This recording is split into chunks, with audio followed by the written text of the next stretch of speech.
Fyodor Dostoyevsky.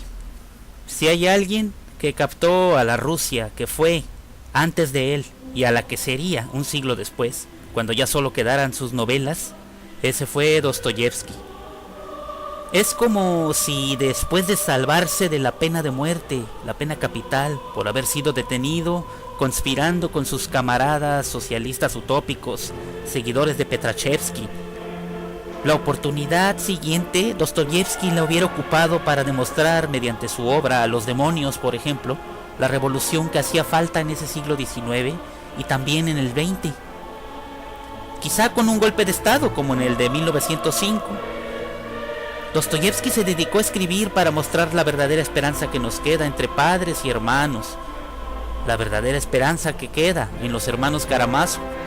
Se empeñó en hundir a cualquier lector en el verdadero fuero de un criminal que poco antes de matar daba sermones de moral y estudiaba. Sí, en Dostoyevsky está la muerte de Dios medio siglo antes que Nietzsche. Está la URSS, que vendría poco a poco con el espionaje y la policía secreta.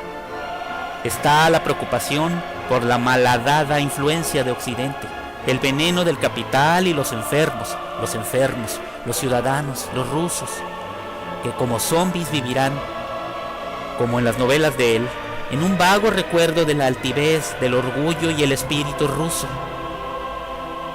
Dostoyevsky fue uno de los pilares de la literatura rusa. Se podrá discutir si la profundidad en los laberintos psicológicos de sus personajes retratan con mayor fidelidad que los de Tolstoy, Gogol, Lermontov o Turgunev la miseria social, los cuestionamientos morales y la lucha por la libertad y la dignidad de los campesinos, y con la llegada del zar Alejandro II, la de los obreros de la Rusia. Lo que es indudable es la cruda verdad que este hombre, Dostoyevsky, el escritor, encuentra como un testigo más a cada paso, en cada rincón de sus obras.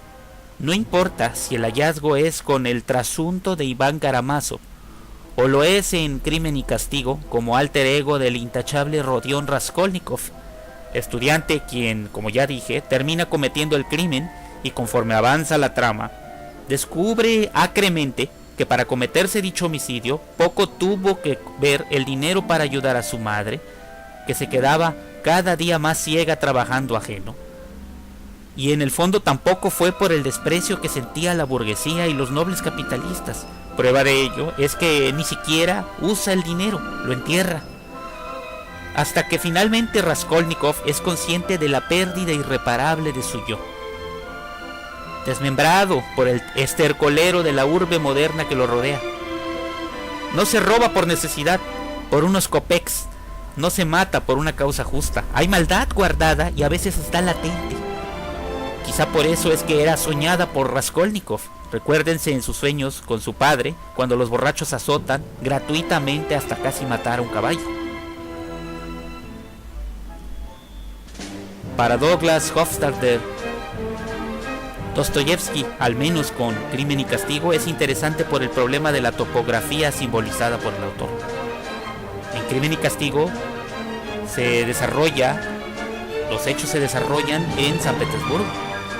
El ejemplo que pone es la abreviación Pasadizo S, que hoy los expertos reconocen en un barrio humilde de San Petersburgo, que se trata de Stoliarny Pereulku. Pero este es un falso problema. En cambio, Leon Chestov ha observado, como abordé en otro artículo, que en Dostoyevsky los ecos de desesperanza, de desilusión y solemne realismo de la vileza humana no permiten distinguir quién escribe. ¿Quién es Dostoyevsky? Insiste Chestov.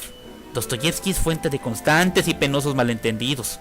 ¿Dónde está el verdadero Dostoyevsky? ¿Cuál es la postura de quien escribió Los demonios, Los hermanos Karamazov, Crimen y Castigo o Memorias del subsuelo? ¿Cuál es la idea fundamental en las novelas de Dostoyevsky?, se pregunta Chestov. Yo también me lo pregunto. Su propio tema, bien que se halle adaptado a las reglas admitidas, es tan complicado, dice Chestov, tan apretado, que no es posible determinar lo que precisamente quiere el autor. Episodios secundarios interrumpen constantemente el curso de la narración, y esos episodios presentan tal importancia por el asunto y por el modo como el asunto está tratado, que desbordan el segundo plano y enmascaran completamente la acción principal. Y en efecto, en Crimen y Castigo, ¿Dostoyevsky está de acuerdo con el asesino? El ex estudiante se alarma de las prostitutas, de las borrachas y los malandrines, pero en algún punto encuentra sentido en asesinar y sin obtener los beneficios. No es difícil ver que Raskolnikov siente lo mismo que Dostoyevsky. Siente que el orgullo ruso está por los suelos, por la apertura a los extranjeros y al capital que ha traído la reforma del zar Alejandro II desde 1862. No hay que perder de vista que Dostoyevsky fue condenado a muerte, como ya dije antes, aunque al final se le conmutara la pena capital por militar en las agrupaciones de socialistas utópicos lideradas por Petrachevsky. Pero estas estampas de la decadencia, heredadas por Occidente a Rusia, no estarían completas si Dostoyevsky no hubiera incluido, desconozco si deliberadamente, en Crimen y Castigo, el máximo galardón a la estupidez humana del siglo XIX, burlarse de los propios humanos, sociedad que se burla de esos mismos humanos. Me explicaré. En Crimen y Castigo hay un pasaje que suele pasarse rápido o desapercibido. Me refiero al circo, por entre comillas, en que se convirtieron en el espectáculo de Máximo y Bartolo. Se trata de dos hermanos originarios de la comunidad de Decora en San Salvador que nacieron microcefálicos y su condición los hizo ser vendidos y revendidos. Su madre, Marina Espina, permitió que el español Ramón Selva, esto viene en la Enciclopedia Británica, se los llevara con el pretexto de curarlos. Lo que hizo fue venderlos y su espectáculo itinerante llegó como variedad a San Petersburgo precisamente en el verano de 1865, cuando Rodion Raskolnikov perpetró el asesinato de la vieja usurera y nefasta. A estos dos microcefálicos les llamaron el show de los aztecas, aunque no tuvieran ni la más remota relación con dicha etnia. ¿Por qué va a escandalizarse este show? ¿Por qué nos va a escandalizar? El show de los nativos aztecas, tratados como animales o peor, bichos raros si se recuerda que Rusia tenía una década de imitar a Occidente. Recuérdese el mismo tipo de siniestro esparcimiento y diversión que ya era moda en Europa y que un par de décadas después abarrotaría una masa de imbéciles en el imperio educado de los Habsburgo. Estoy hablando de Viena. Véase mi artículo a este respecto de Peter Altenberg. Esto quedó registrado precisamente en sus poemas, en los poemas de Peter Altenberg, desconsolado por la horrenda moralidad de sus coterráneos austríacos. Con Altenberg se trataba de dos africanos, aquí son dos aztecas, aunque en realidad son de San Salvador. ¿Qué significa volver diversión? ¿Volver entretenimiento la malformación de Máximo y Bartolo? No lo sé. De entrada significa que el escalofrío por lo retorcido, la curiosidad por lo horrendo satisface. Estos son reality shows del siglo XIX. Finalmente, Karl Kraus, el escritor y poeta incendiario de la Viena del siglo XX, registró también en sus páginas Die Fackel, la antorcha, una estampa de emoción y recreación, por ser sarcástico, para chicos y grandes como esta. Me estoy refiriendo a su artículo Viajes publicitarios al infierno, aparecido en febrero de 1921 en el número 577 de la antorcha. Kraus embarra de vergüenza a todo el imperio por el anuncio donde se ofrecen paseos a Verdún.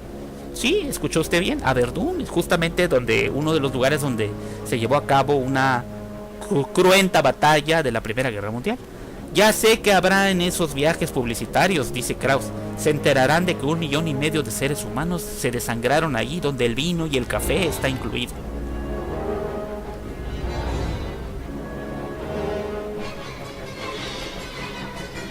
¿No se los dije? Los gritos de alarma de Kraus y de Altenberg ocurrieron medio siglo después que el fiel registro de Dostoyevsky en Crimen y Castigo.